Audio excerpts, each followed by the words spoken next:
भारत में visa service देने वाली स्टार्टअप कंपनी यूनिकॉर्न बन गई है। बीएलएस इंटरनेशनल सर्विसेज का मार्केट कैप $1 अरब को पार कर गया है। आपको विश्वास नहीं होगा, लेकिन ये बात एक दिन सच साबित होगी। आपका अपना मनी9 भी सब्सक्राइबर्स के मामले में यूनिकॉर्न बनेगा। नमस्कार, मैं हूं वरुण और स्वागत है आपका मनी9 पर। आप देख रहे हैं अपना पसंदीदा prime time show money time, जहां हम आपके लिए लेकर आते हैं आपकी जेब, आपकी जिंदगी से जुड़ी खबरें। तो चलिए शुरू करते हैं आज की खबरों का सफर। और आज की पहली खबर है आपके डेली बजट से जुड़ी हुई, क्योंकि जल्द ही दूध एक बार फिर महंगा हो सकता है। दूध की थोक कीमत बढ़ रही है, इसलिए डेयरी कंपनियां फिर से दूध महंगा कर सकती हैं। आईसीआईसीआई सिक्योरिटीज ने अपनी रिपोर्ट में कहा है कि देश भर में थोक दूध की कीमत में लगातार बढ़ोतरी के साथ डेयरी कंपनियों को वित्त वर्ष 2023 की दूसरी छमाही में फिर से कीमतें बढ़ाना पड़ सकती हैं। एनालिस्ट का ये भी कहना है कि डेयरी कंपनियों को अपनी प्रॉफिटेबिलिटी बचाने के लिए वैल्यू एडिड प्रोडक्ट पर ध्यान देने की भी ज़रूरत होगी। डेयरी कंपनियां पिछले 10 महीनों के दौरान दूध की कीमतों में 8 से 10% की बढ़ोतरी कर चुकी हैं। दूध की ऊंची कीमत के लिए मुख्य रूप से इस बार महंगा पशु आहार जिम्मेदार है। अब आज की दूसरी खबर एसबीआई ग्राहकों के लिए है। यह खबर देश के सबसे बड़े पब्लिक सेक्टर बैंक भारतीय स्टेट बैंक ने एमसीएलआर में 25 बेसिस पॉइंट की बढ़ोतरी कर ग्राहकों को झटका दे दिया है। इस बढ़ोतरी के बाद एसबीआई के होम लोन, ऑटो लोन और पर्सनल लोन ग्राहकों की ईएमआई बढ़ जाएगी। साथ ही जो लोग नया होम लोन, कार या पर्सनल लोन ले रहे हैं, उनके लिए भी ये महंगा हो जाएगा। नई ब्याज दरें 15 दिसंबर से लागू हो गई हैं। आरबीआई के रेपो रेट बढ़ाने के बाद बैंकों ने एमसीएलआर बढ़ाना शुरू कर दिया है। एसबीआई के एमसीएलआर में रिवीजन के बाद एक साल के लिए एमसीएलआर 8.05% से बढ़कर 8.30% हो गई है। क्या आप भी गारंटीड रिटर्न के लिए शेयर बाजार में निवेश कर रहे हैं? तो रुक जाइए, पहले ये खबर देख लीजिए।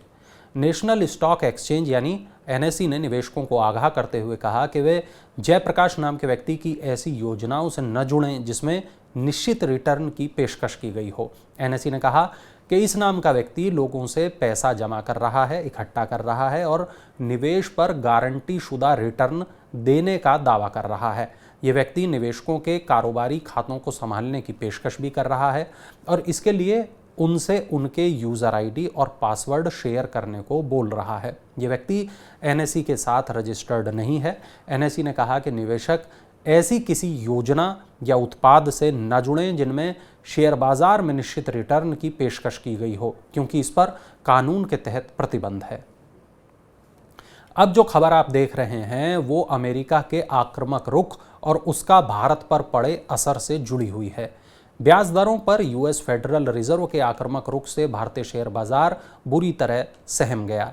गुरुवार को बीएसई सेंसेक्स करीब 879 अंक लुढ़क गया। बीएसई सेंसेक्स 61,799 अंक पर बंद हुआ।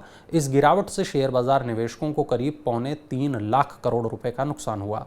नेशनल स्टॉक एक्सचेंज का निफ्टी भी 245 अंक टूटकर 18,414 अंक पर बंद हुआ।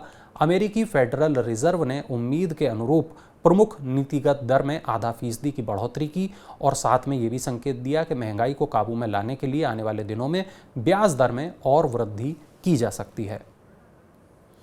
अब नजर डालते हैं बुलेटिन की 5वीं खबर पर। और सोना चांदी खरीदने वालों के लिए ये खबर है। दिल्ली सराफा बाजार में गुरुवार को सोना 420 रुपये टूटकर 57,554 रुपये प्रति 10 ग्राम पर आ गया। सोने की तरह ही चांदी 869 रुपये के नुकसान से 68,254 रुपये प्रति किलोग्राम पर आ गई। अंतर्राष्ट्रीय बाजार में सोना नुकसान के साथ $1788 प्रति औंस पर था।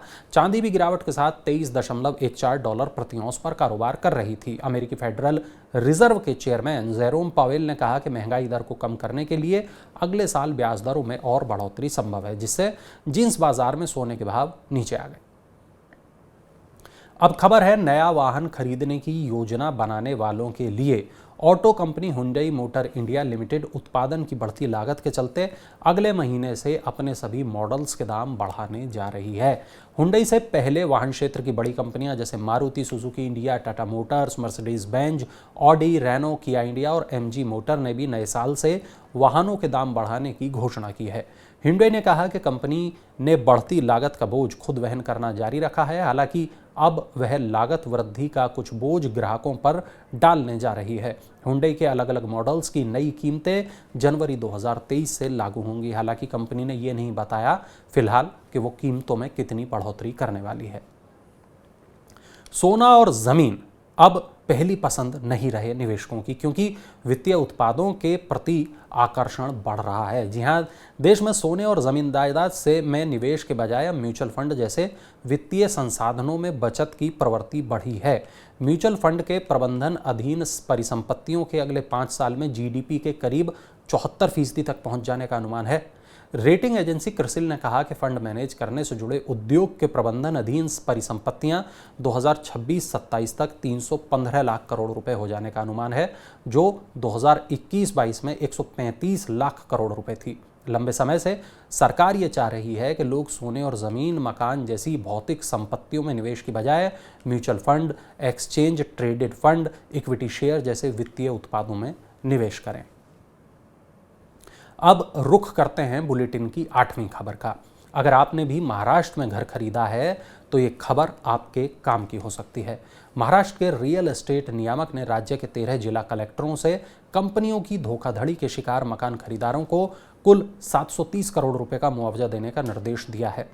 महाराष्ट्र रियल एस्टेट नियामकीय प्राधिकरण ने कहा कि उसने पिछले 5 साल में महाराष्ट्र रेरा के पास आवेदन देने वाले मकान खरीदारों को 729.68 करोड़ रुपए के भुगतान को लेकर 733 वारंट जारी किए हैं।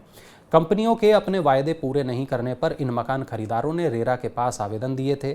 महाराष्ट्र रेरा ने 13 जिला कलेक्टरों को पत्र लिखकर उन मकान खरीदारों को मुआवजे का भुगतान सुनिश्चित करने का निर्देश दिया है जो रियल एस्टेट कंपनियों की धोखाधड़ी का शिकार हुए हैं। ये 13 जिले कौन से हैं?